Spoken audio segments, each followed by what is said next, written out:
بڑی جنگ ہونی ہے، بڑی تباہی آنی ہے، اس بڑی تباہی کے اندر مسلمانوں کا نقصانات. یہ وہ دور ہے جس میں دجال اصفہان سے پیدا ہوگا. جب وہ حج ہوگا تو اس کے بعد اللہ کی طرف سے خاص نصرت کا ظہور ہوگا. یہ سارا کچھ ویسا ہو جیسا آپ کہتے ہو تو پھر راز کیا ہے؟ بسم اللہ الرحمن الرحیم. ناظرین، گزشتہ کچھ ایپیسوڈ سے ہم نعمت اللہ شاہ ولی صاحب کی کچھ پیشین گوئیاں ہیں جن کا یہاں پر تشریح کر رہے ہیں، ان کا کچھ خالد صاحب اس کی وضاحت کر رہے ہیں. مختلف لوگوں نے مختلف وقت میں اس کو مختلف طرح سے انٹرپریٹ کیا ہے، اور موجودہ حالات کے پس منظر میں خالد صاحب نے اس کو اس پر اپنا پرسپیکٹو دے رہے ہیں، ہم اس کو ڈسکس کر رہے ہیں. تو اس ضمن میں جو ہے میں بغیر کوئی ٹائم ضائع کیے خالد صاحب کی طرف چلتا ہوں.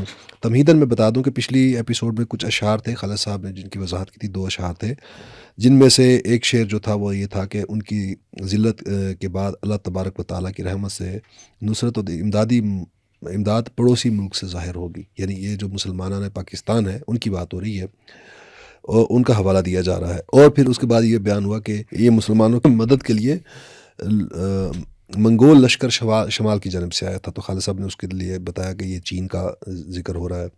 پھر اور ساتھ لکھا تھا اس میں تھا کہ فارس و عثمان ہم چارہ گراں پیدا شود، کہ ایران والے اور ترکی والے بھی مددگار ثابت ہوں گے. تو یہاں تک ہم نے خالد صاحب نے تشریح کر دی 3 اشعار کی. تو اس سے اگلا جو شعر ہے وہ ہم اس کے لیے خالد صاحب کی طرف چلتے ہیں. خالد صاحب، یہ جو سلسلہ ہم جو پڑھ رہے ہیں جس کا آپ نے 2 اشعار ابھی پڑھے ہیں، لاسٹ جو ایپیسوڈ میں تھے جو ڈسکس کیے تھے آپ نے آخری 2، اس سے آگے سلسلہ چل رہا ہے وہ جیسے لگتا ہے جیسے کہ ایک جنرلائزڈ وے میں بات ہو رہی ہے. یہ ون جو آخری جو یہ شعر پچھلا جو شعر تھا آپ کا جو جس کا نعمت اللہ شاہ ولی صاحب کا لشکر منگول آید از شمال بحر اون، یہ آپ نے جو اس کی ذکر کیا، اس کی پورا ایک آگے جا کے ایک چیپٹر ہے پورا اسی کے اوپر، یہ جو کشمکش ہونی ہے جس میں کہ یہ کچھ ہونا ہے. تو وہ تو خیر ہم وہ اگلی ایپیسوڈ میں کر لیں گے. تو آج جو ہے یہ جو جنرل ایک اوور ویو آ رہا ہے، لگتا ہے ایسے جیسے کہ یہ اسپیسیفک سے جنرلائز کی طرف جا رہا ہے کہ پاکستان سے اس کا آغاز ہوا ہے. جی بسم اللہ الرحمن الرحیم. بلکہ میں یوں کہوں گا کہ آپ اسے یوں کہہ لیں کہ یہ ایک خلاصہ ہے جو یہاں پہ پیش کیا گیا ہے، اس کی تفصیل ہے جو آگے بیان کی. یہ عام طور پہ ہوتا ہے قرآن مجید میں بھی ہم دیکھتے ہیں کوئی واقعہ سناتا ہے تو وہ پورے رکوع یا 2 رکوع میں سناتے ہیں، لیکن پہلی 1-2 آیتوں میں اس کا ایک جو ہے نا جست دے دیتا ہے، خلاصہ پہلے دے دیتا ہے اور پھر وہ پورا سنا دیتا ہے. کوئی پوری جیسے سورہ وہ ہے اپنا سورہ یوسف ہے تو اس کے پہلے رکوع میں وہ ساری بات کہہ دی کہ پورا ایک وہ آپ کے سامنے رکھ دیا، پھر وہ پوری تفصیل باقی رکوع میں آتی گئی ہے. اسی طرح اصحاب کہف کا آپ دیکھیں گے نا تو پہلے جو 3-4 آیتوں میں پورا خلاصہ دے دیا اور پھر اس کے بعد اسے کھولا گیا ہے کہ بھئی وہ یہ تفصیلات بعد میں آئی ہیں. تو اس طرح بلکہ وہ طالوت و جالوت والا واقعہ بھی پہلے 2 آیتوں میں بیان کر دیا اور پھر اس کی تفصیل آ گئی. تو یہ یہاں پہ بھی اسی طرح کا اسلوب نظر آتا ہے کہ ان اشعار میں انہوں نے وہ ایک اوور آل ویو دے دیا سارا کہ اس موقع پہ جا کے حالات کیا بنیں گے. اس صرف یہ پاکستان انڈیا ہی کا نہیں دیا، مطلب ایک جھلک اس میں انہوں نے عالمی بھی دکھا دی، یعنی پوری دنیا کا منظر کیا بن جائے گا پھر. لیکن پھر اس کی پھر تفصیلات ہیں جو ان کا ایک علیحدہ جو ہے نا وہ جو قافیہ ہی مختلف ہے اس کا، وہ بانا آنا جانا والا جو ہے نا وہ والا، تو وہ اس کو ہم بعد میں دیکھیں گے. اسی ترتیب سے ہم چلتے ہیں. صرف اس وقت یہاں پہ یہ بتا دینا ضروری تھا کہ یہاں پہ ایک جو ہے نا جھلکی دکھائی گئی ہے، تفصیلات آگے آ رہی ہیں. صحیح. اصل میں یہ چونکہ یہ خلاصہ ہے تو اس خلاصے میں اس جنگ کی تفصیلات نہیں ہیں. وہ جو فتح اوپر دکھا دی گئی ہے جو پچھلی دفعہ ہم نے جس کا ذکر کیا تھا، جب ہم تفصیلات میں جائیں گے تو وہ کافی غم و اندوہ کے بعد ملنے والی فتح ہے، کافی نقصانات اٹھانے کے بعد کی فتح ہے. تو اب جب وہ نقصانات ہوتے ہیں تو وہ جو بھی وعدے ہوتے ہیں یا خوشخبریاں ہوتی ہیں تو ایک دفعہ بندہ ہل جاتا ہے کہ پتہ نہیں وہ میں صحیح سمجھا تھا یا نہیں، اور پیشن گوئیاں سچی تھی کہ کیا تھا. یہ ہوتا ہے کمزور یقین کے آدمی کے ساتھ. تو وہ والا مرحلہ ہوگا نا، اس کے لیے معلوم ہوتا ہے کہ یہ کوئی حج کا معاملہ ہے کہ جب وہ حج ہوگا تو اس کے بعد ایک بڑی فتح مطلب اللہ کی طرف سے خاص نصرت کا ظہور ہوگا. صحیح. اب نصرت کا مسئلہ ایسا ہے نا کہ دیکھیں ابھی ہمارے سامنے ہوا ہے نا، اسی سال ہوا ہے کہ ہم مئی سے پہلے کے حالات کو دیکھیں کچھ اور تھے، مئی کے بعد کے ایک دم دنیا بھی حیران ہے کہ یار یہ کیا ہو گیا ہے، دنیا کو کیوں پاکستان کو سر پہ بٹھانا شروع ہو گئے سارے. صحیح بات. تو اسی طرح اللہ کی نصرت ظاہر ہوتی ہے، جب ظاہر ہوتی ہے تو اسی طرح برکتیں ہو جاتی ہیں، ایک دم ہو جاتی ہیں، حالات و واقعات میں تبدیلی آ جاتی ہے. تو کوئی بڑے جیسے کہتے ہیں ڈیسائسو قسم کی نصرت کا وہ والا مرحلہ ہوگا جو آج کے بعد شروع ہوگا. اس سے پہلے گویا جنگ ایک عام اصولوں کے مطابق لڑی جا رہی ہوگی، یا مدد بھی ہوگی تو ایک کسی اور لیول کی ہوگی، لیکن اس حج کے موقع کے بعد جس کا کہ یہاں ذکر ہے، جس کا تعین ابھی کرنا بہت مشکل ہے، ایک دم کوئی جو ہے نا جیسے ریلا کھلتا ہے مدد کا، اس طرح کی صورت بنے گی۔ صحیح۔ قرآن مجید میں اس کا ایک نقشہ آتا ہے صلح حدیبیہ کے بعد کا، کہ اس میں ایسا محسوس ہوتا ہے جیسے اللہ تعالیٰ کہہ رہے ہیں کہ میں تو اب تمہیں بالکل سیدھا جو ہے نا صراط مستقیم پہ دوڑاؤں گا۔ پہلے ہی صراط مستقیم ہی پہ چلا رہا تھا، لیکن اب تو گویا دوڑا دوں گا، بہت جلدی تمہیں منزل مراد تک پہنچا دوں گا۔ تو وہ کوئی اس سے ملتی جلتی بات ہے جو اس شعر میں آئی ہے کہ این ہما اسباب عظمت بعد حج گردت بدید، یعنی یہ حج کے بعد یہ سارے اسباب جمع ہوں گے، اور نصرت از غیب چون بر مومنہ پیدا شود، اور غیب سے بالکل، یعنی بظاہر اس کے کوئی امکانات نظر نہیں آ رہے ہوں گے کہ وہ اسباب اللہ تعالیٰ پیدا کر کے تو مسلمانوں کی مدد کی صورت گری کرے گا، لیکن یہ کوئی اس کسی خاص ٹائم کا جو ابھی میرے خیال میں ابھی نہیں آیا، آنا ہے مستقبل میں۔ اب وہ شعر ہے جی کہ اس کا آخری نتیجہ کیا نکلے گا؟ آخری نتیجہ یہ ہے کہ قدرت حق می کند غالب چنا مغلوب دا، جو مغلوب تھا اس کو قدرت جو ہے نا غالب کر دے گی۔ ایک جو مسلمان ہندوستان میں رہ گئے تھے ان کے لیے جو فتنہ و فساد ہے اس کی تفصیل آگے آ رہی ہے کہ وہ کتنی مصیبتوں میں ہوں گے۔ تو یہ والی جو فتح جب حاصل ہو جائے گی تو یہ جو مغلوب ہیں، دبے ہوئے ہیں، مظلوم ہیں، پس رہے ہیں، ظلم و زیادتی کا شکار ہیں، ان کو اللہ تعالیٰ غالب کر دے گا۔ اور یہ دیکھیں یہ بات کہنے کی ضرورت کیوں پیش آئی؟ از امک بینم کے مسلم کامراں پیدا شود، نہایت عمیق گہرائی کے ساتھ میں یہ بات کہہ رہا ہوں، بڑی باریکی کے ساتھ دیکھ کر میں دیکھ رہا ہوں یہاں یہ کس چیز کی طرف اشارہ ہے کہ مستقبل کی جو تصویر اگر آپ بناتے بھی ہیں تو دھندلی بناتے ہیں۔ وہ ایک دھندلی سی تصویر دے، کھول کے آنکھ میرے آئینے افکار میں آنے والے دور کی ایک دھندلی سی تصویر دے، وہ اس کے مقابل میں ہے یہ لفظ۔ میں دھندلی تصویر نہیں دیکھ رہا ہوں، بہت کلیئر، واضح، گہری، ہر شے اس کی دیکھ رہا ہوں، اور اس کا حاصل کیا ہے کہ مسلمان غالب آئیں گے، یہ مغلوبیت ہمیشہ نہیں رہے گی۔ جیسے وہ ہوتا ہے نا کہ جی جب ہم کہتے ہیں کہ یہ خدائی راز ہے، تو وہ جو سطح بین لوگ ہوتے ہیں، سطح پہ دیکھنے والے، سطحی سوچ کے عامل، تو کہتے ہیں کوئی راز شاز نہیں ہے، یہاں بڑی کرپشن ہے، یہاں فراڈ ہیں، یہاں بے ایمان ہیں، یہاں فلانے ہیں، یا کچھ نہیں ہے، کوئی دھوکہ ہے۔ تو بھائی اگر یہ سارا کچھ ویسا ہو جیسا آپ کہتے ہو تو پھر راز کیا ہے؟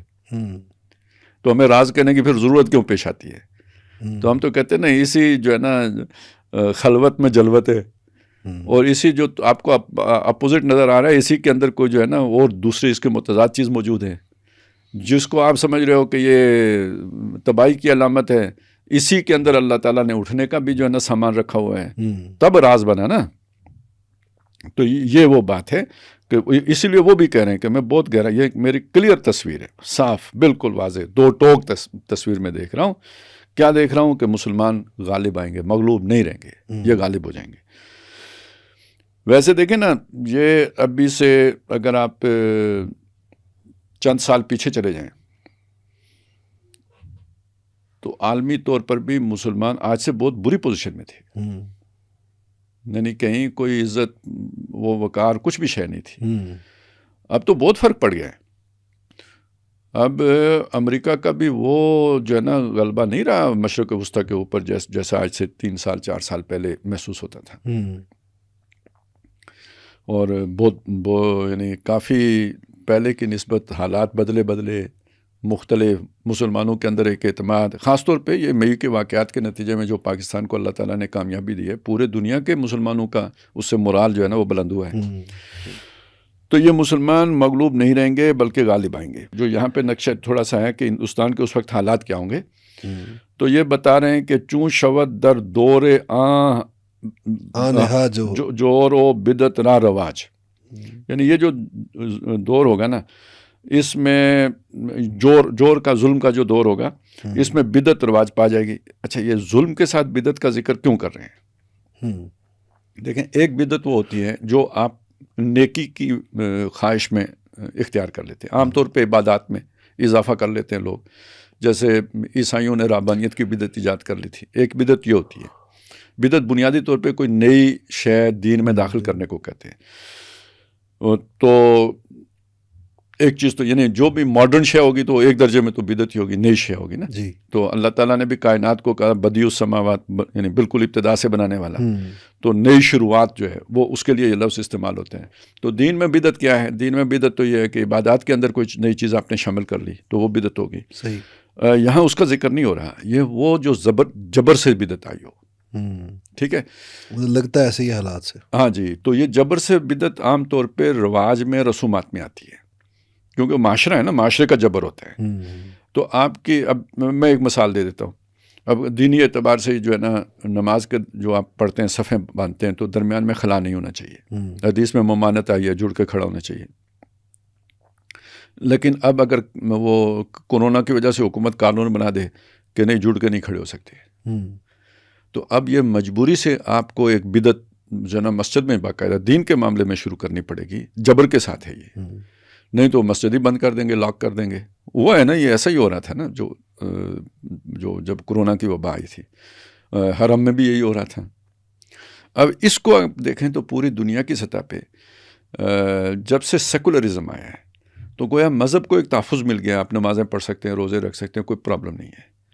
لیکن اس دور میں آ کے ہندوستان میں یہ چیز ریورس ہوتی ہوئی آپ دیکھ رہے ہیں. ہاں جی، بالکل ایسے ہی. ٹھیک ہے، مسجدوں پہ بھی اب قدغنیں ہیں، ان کے اوپر قانون سازی مختلف ایسی کی جا رہی ہیں، حکومت کی سطح پہ کی جا رہی ہیں کہ مسجدوں پر قبضہ کیا جا سکے. پھر جھوٹی قسم کی جو ہے نا ایسے تحقیقیں کی جا رہی ہیں کہ جی یہ تو پہلے مندر ہوا کرتا تھا اور یہ مغلوں کے دور میں مسلمانوں نے اس پر قبضہ کر کے مسجد بنا لی. اور اس طرح کی کئی مسجدوں کے کیس جو ہے نا وہ عدالتوں میں چل رہے ہیں. ہاں جی. اور پیچھے ایک ایجنڈا ہے بی جے پی کا، آپ کو پتہ ہے. اچھا، اس کے ساتھ ساتھ جو ہے نا، اب آپ سوچیں کہ ہندوستان میں گائے کے ذبح کرنا کتنا بڑا مسئلہ بن گیا ہو. ہاں جی. کوئی ذبح کرنا فرض نہیں ہے، لیکن یہ کہ جب جہاں پہ آپ کو ذبح کرنے سے منع کیا جائے تو وہ فتنے کی صورت تو بنی جاتی ہے. اور وہ اس حد تک بن گئی ہوئی ہے کہ ابھی کوئی میں فتویٰ دیکھ رہا تھا، میں یہ نہیں جانتا کہ سچا ہے یا ویسے ہی کسی نے بنا کے پھیلا دیا ہے، لیکن حالات ایسے ہیں کہ ہو سکتا ہے ٹھیک ہی ہو. دیوبند کی طرف منسوخ کیا گیا اس فتوے کو کہ جی مسلمان چونکہ فتنے کا خطرہ ہے تو بہتر یہ ہے کہ مسلمان جو ہے نا قربانی کے موقع پہ گائے کی قربانی نہ کریں. تو اب دیکھیں، وقتی طور پہ مصلحت کا تقاضا غلط بھی نہیں ہے، آپ کی جان جا سکتی ہے تو بہتر ہے کہ آپ گائے کی قربانی نہ کریں. عزت پامال ہو سکتی ہے تو بہتر ہے گائے کی قربانی نہ کریں. حالات کا تقاضے کے طور پر تو یہ فتویٰ دیا جا سکتا ہے، لیکن نتیجہ کیا نکلے گا؟ دین کے اعتبار سے تو ایک نئی بات ہو گئی نا. ایک جنریشن تک تو چلو اس کی حکمت یہ دوسری بات یہ ہے کہ ایک جنریشن، دوسری جنریشن، اس کے بعد تو گائے مقدس ہو جائے گی آپ کے لیے بھی. رفتہ رفتہ وہ اس کا تقدس آپ کے دلوں میں بھی آ جائے گا. تو یہ تو دین کے اندر تو پھر بدعت شروع ہو گئی نا، اور یہ جبر سے ہے. تو کہنے کو تو ایک لفظ ہی ہے، لیکن وہ لفظ چیزیں کھول رہا ہے. مطلب آپ دیکھیں نا اس معاملے میں اللہ تعالیٰ کتنا سینسٹیو ہے کہ وہ جو حضور صلی اللہ علیہ وسلم نے شہد کب کہہ دیا کہ میں نہیں کھاؤں گا آئندہ. یا ایھا النبی لما تحرم، کیوں اس شے کو حرام کرتے ہو جو اللہ نے آپ کے لیے حلال کی ہے. مطلب وہاں پر حالانکہ وہ کوئی جبر کے تحت نہیں تھا، وہاں پر بھی اللہ تعالیٰ نے وہی روک دیا کہ نہیں یہ کام نہیں کرنا یہ. اور بعد میں لوگوں نے اس کو، اسی سے مجھے اور چیزیں یاد آ رہی ہیں کہ اب یہ دیکھیں نا کہ آپس میں شادیاں بھی اوپر جو نا ایلیٹ طبقے میں مسلمانوں ہندوؤں کی آپس میں شادیاں بھی شروع ہو چکی ہوئی ہیں. اور اس کے لیے جو ہے نا وہ ہمارے بعض دانشوروں نے جو ہے نا بڑے دور کی کوڑیاں لائی ہیں کہ یہ بھی اہل کتاب ہیں، یہ صحف ابراہیم ہیں جو ان کے پاس یہ وید وغیرہ ہیں. یہ کیوں لانی، یہ باتیں کیوں کرنی پڑی ہیں؟ شادیاں ہو رہی ہیں، اب کیا کریں گے؟ لیکن پھر بھی ایک بات بھول گئے نا، وہ جو اہل کتاب سے شادی کی اجازت ہے بھی، وہ مردوں کو عورتوں کے ساتھ ہے. عورتوں کو تو اہل کتاب مردوں کے ساتھ شادی کرنے کی اجازت نہیں ہے، لیکن وہاں تو دونوں طرف ہو رہا ہے کام. تو یہ کتنی بڑی بدعت ہے، کتنی بڑی خرابی ہے. تو واضح احکامات کی خلاف ورزی ہے. اس طرح تو وہ جو مشرکین مکہ تھے وہ بھی اپنے آپ کو حضرت ابراہیمی سے جوڑ رہے تھے نا. وہ تو علانیہ جوڑ رہے تھے، وہ سمجھ رہے تھے کہ ہم ان کے اس روایت پر تھے، بہت حد تک تھے. صرف شرک کا وہ کر دیا تو شرک تو یہاں پہ بھی ہے. اور قرآن نے صاحب کہا کہ وَلَا تَنكِحُوا الْمُشْرِكَاتِ حَتَّى يُؤْمِنْ، یہ مشرک عورتوں سے نکاح نہ کرو جب تک کہ وہ ایمان نہ لائیں. صحیح. لیکن ہو رہا ہے یہ اس طرح کی ساری بدعتیں جو ہے نا وہ رواج پا گئیں. اور جب یہ عروج پہ پہنچے گا نا، یہ سلسلہ، یعنی اس کا مطلب یہ ہے کہ ہندوستان میں یہ معاملات ابھی اور بھی آگے بڑھیں گے. اصل میں چلیں آپ کہتے ہیں تو میں یہ بات کہہ دیتا ہوں، کیونکہ وہ جو آگے تفصیلات میں وہ چیزیں آئیں گی، اس میں یہ بات ہے کہ کوئی غم بھی مسلمانوں کو، یعنی فتح بھی حاصل ہو رہی ہوگی لیکن ایک اجتماعی غم بھی ہوگا. تو مطلب اس سے گمان یہ ہوتا ہے کہ بہت بڑی تباہی آنی ہے، بڑی جنگ ہونی ہے، بڑی جنگ ہونی ہے، بڑی تباہی آنی ہے. اور اس بڑی تباہی کے اندر مسلمانوں کا نقصانات بھی ہونے ہیں. صحیح. اور ظاہر ہے جو بھی مختلف جنگی حکمت عملیاں ہوتی ہیں، مختلف ڈاکٹرائنز بنتی ہیں، آپ کو پتہ ہے ہمارے یہ پچھلے عرصے میں کتنی بنتی رہی ہیں، ڈاکٹرائنز بنتی رہی ہیں. ٹھیک ہے. تو وہ آخر ٹرائی تو جب جس نے مرنا ہوتا ہے، جو ہار رہا ہوتا ہے، اس نے ٹرائی تو ایک ایک کر کے ساری کرنی ہے. پھر یہ دونوں ایٹمی طاقتیں ہیں، کسی طرف کوئی چل جاتی ہے بھائی دباؤ بڑھانے کے لیے یا دوسرے کے چھکے چھڑانے کے لیے، آخری اقدام بھی تو لوگ کرتے ہی ہیں نا. تو یعنی وہ ہوگا، اگر ایک طرف سے ہو گیا تو دوسری طرف سے بھی پھر وہ کرنے والا ہوگا، ڈرنے والا نہیں. وہ نہیں، وہ جو کیا محاورہ تھا جو کسی نے استعمال کر دیا، وہ جب ابھینندن والا جہاز گرایا تھا نا، تو وہ پارلیمنٹ میں جب آئے تھے ہمارے بریفنگ دینے کے لیے یا لینے کے لیے، ہاں کانپیں ٹانگ جانا ہے، نیا محاورہ ایجاد کیا گیا تھا. تو کہنے کا میرا مطلب یہ ہے کہ آپ کی کانپیں ٹانگ جائیں، یعنی ٹانگیں کانپ جائیں، تو آپ کیسے جوابی حملوار کر سکتے ہیں اس پیمانے کا جیسے آپ پر ہو گیا ہے. دیکھیں نا آپ پر کیوں کیا گیا، جاپان پر امریکہ نے کیوں کیا تھا؟ ہمت توڑنے کے لیے نا. تو جاپان کو پتہ نہیں تھا نا کہ امریکہ کے پاس بس اب ایک اور ایٹم بم رہ گیا ہے. اگر اسے پتہ ہوتا تو وہ ایک اور شہر برباد کروا لیتا، کھڑا رہتا، لیکن اس نے صلح کر لی. تو جو فرض کریں آپ پر اتنا جو ہے نا وار کرے گا، تباہ کن وار، تو وہ کیوں کرے گا؟ آپ کی ہمت توڑنے کے لیے کرے گا. تو آپ کی ہمت ٹوٹ گئی اگر، تو پھر آپ کچھ بھی نہیں ہوئے. لیکن آپ نے پھر بھی اپنے استقامت کا مظاہرہ کیا اور مقابلے پہ ڈٹے رہے اور ویسا ہی بھرپور وار مڑ کے کر دیا، تو پھر ظاہر ہے بہت بڑی تباہی آنی ہے. یہ میں پڑھ رہا تھا، مزیدار چیز میرے ذہن میں آئی کہ انہوں نے جو دوسری جنگ عظیم کا نقشہ کھینچا، جو انہوں نے پیشن گوئیاں کی ہیں، اس میں انہوں نے جاپان کے بارے میں لکھا ہے کہ اس پر زلزلہ آئے گا ایک. اچھا وہ جو زلزلہ آیا، اب ہم اس کو کو ریلیٹ کر کے اس کانٹیکس میں دیکھیں، زلزلہ کیا آیا تھا؟ وہ ایٹم بم گرا تھا. اچھا اگلے دور میں جو پاکستان اور ہندوستان کی آپس میں جو کشمکش ہے، اس کے اندر سندھ کے بارے میں انہوں نے لکھا ہے کہ سندھ میں زلزلہ آئے گا. اچھا ٹھیک ہے. وہ جو آپ کہہ رہے ہیں نا غم بہت سارے آنے ہیں، تو ان کی پیشن گوئی اصل میں نے وہ ڈاکٹرائنز کی بات کی تھی، ساری بات کی تھی. اب وہ سندھ جو ہے میں زبان پہ نہیں لانا چاہتا تھا، ٹھیک ہے، لیکن وہ ساری انڈیا کا جو فوکس ہے نا، جو پاکستان کو چرکا لگانے کا فوکس ہے، وہ دو علاقے ہیں. ایک تو جو سافٹ ویلی کے طور پہ مشہور انہوں نے کیا ہوا ہے کہ بھائی وہاں سے تو 1 گھنٹہ لگے گا پاکستان کو 2 حصوں میں تقسیم کرنے میں. تو وہ اگر نہیں ہوتا تو پھر بہرحال ہدف ان کا سندھ ہے نا. سندھ وہ تو آپ نے پہلے بتایا نا کانٹیکس میں کہ سندھ کا نقشہ جو ہے آپ نے وہ صوبہ سندھ نہیں لیا تھا، بلکہ سندھ سے مراد وہ تو دریائے سندھ ہے نا. لیکن ویسے ان کی نظر میں تو صوبہ سندھ ہے نا، کاٹنا ساتھ سے اور ہدف بنانا، اور کراچی کو ہدف بنانا، وہ جو تجارتی شاہراہ کاٹنا. اور دوسرا ہے جی جو فوکس اب بھی جو جس کی زیادہ بات آتی ہے، وہ شمالی علاقہ جاتے ہیں. تو اگلے اشعار میں وہ آئے گا اس کا نقشہ، شمالی علاقہ جات کا تو نقشہ انہوں نے کھینچا ہے، سندھ کا ذکر ہی نہیں کیا.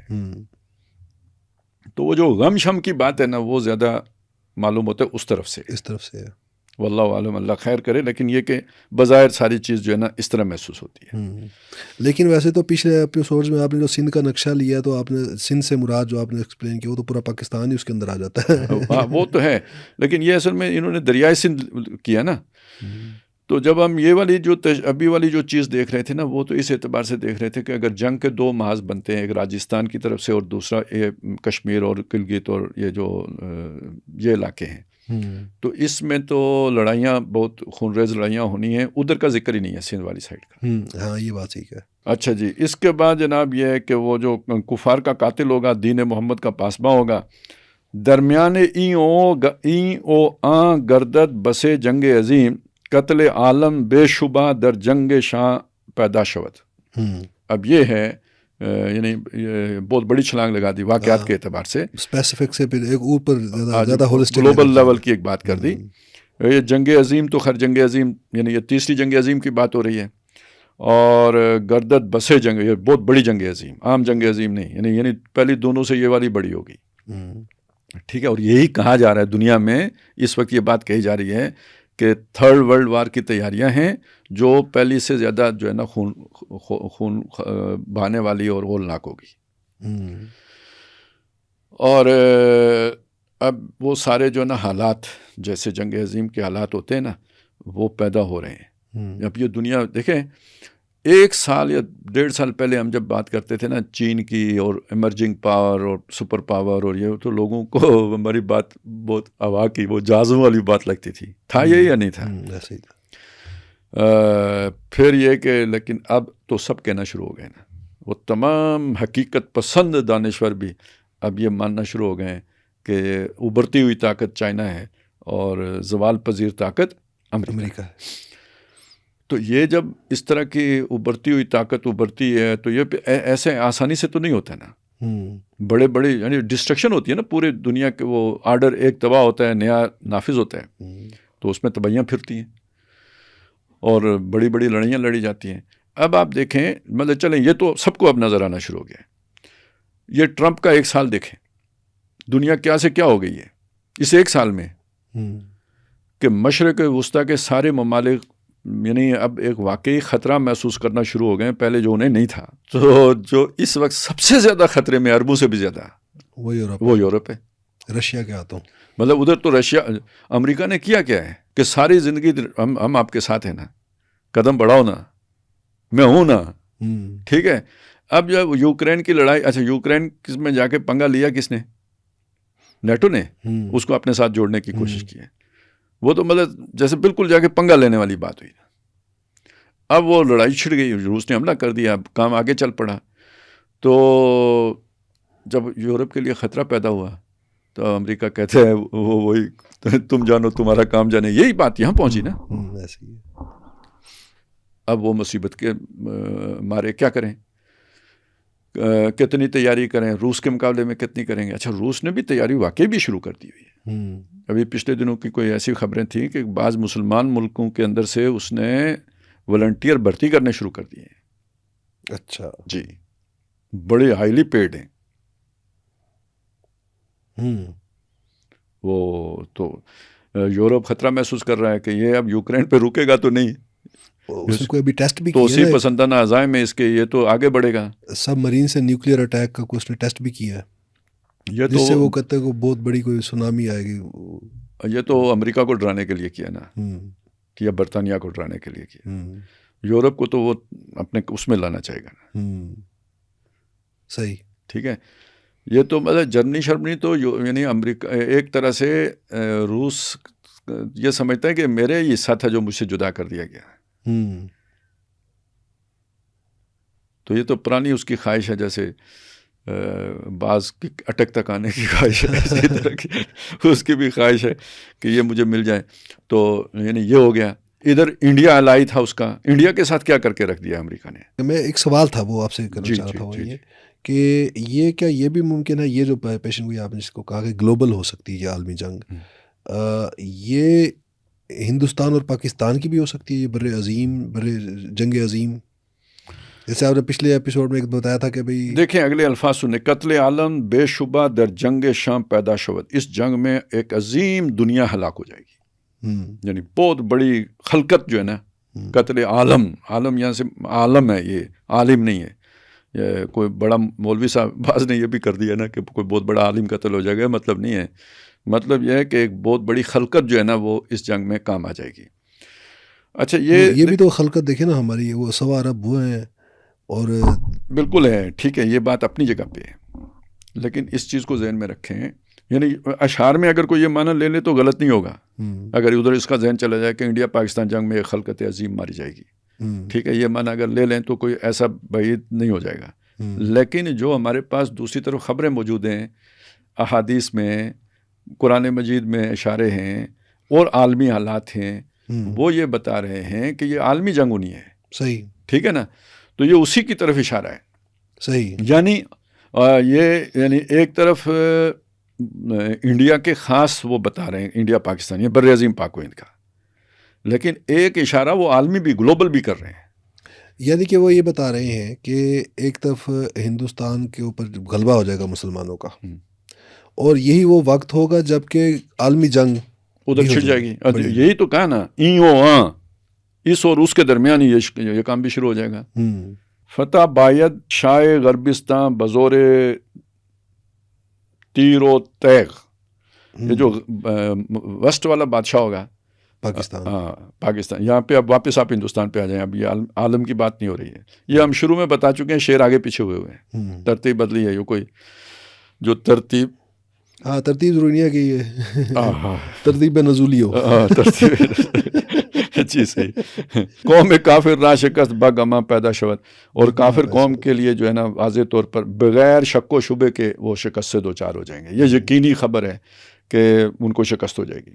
یعنی اس جنگ میں جو پاکستان اور ہندوستان کی وہ بات کر رہے ہیں، اس میں پاکستان کو ٹیکنالوجیکل ایج حاصل ہوگا ویپن کے لحاظ سے، کہ شاہ بزور تیر و تیغ جو ہے نا وہ اسی طرف اشارہ ہے اسی کی. جی تو اور وہ ثابت ہو گئے. ہندوستان کے جو غیر جانبدار قسم کے تجزیہ نگار ہیں وہ مان رہے ہیں اس بات کو، پاکستان کی برتری کو، اسلحے کی برتری کو. بلکہ دیکھیں ان کا ایک جرنیل ریٹائرڈ کہہ رہا تھا کہ اگر ایک ہی جیسے ویپنز ہوں اور وہ پاکستان کے پاس بھی ہوں اور چائنا کے پاس بھی ہوں، اور مجھے کہا جائے کہ ان دو میں سے کسی ایک سے تم لڑو، تو میں چائنا سے لڑنا پریفر کروں گا.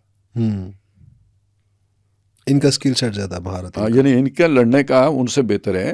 بے شک ویپن وہی ہوں جو چائنا کے پاس ہے، وہی ان کے پاس ہوں، یا جو ان کے پاس ہے وہ چائنا کے پاس ہوں، لیکن چائنا سے لڑنا آسان ہوگا بنسبت پاکستان کے. اس سکل سیٹ کا ذکر آگے جو تفصیلی پیشن گوئیاں ہیں نا اس میں ہے اس کا ذکر. ویسے کہ غلبہ اسلام باشد تا چہل در ملک ہند، بعد ازاں دجال ہم از اصفہاں پیدا شود.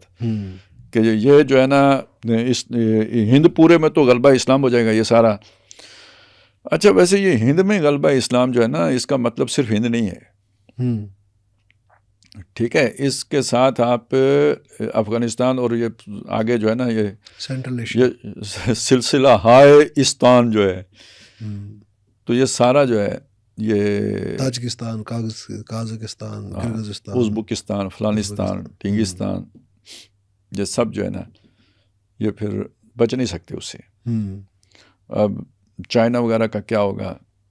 آخر اتنی ایک دوسرے کی مدد کریں گے تو ویسے پاکستان کا ایک جوابی جو ہے نا مدد کا بات بنتی تو ہے نا چائنا کے ساتھ.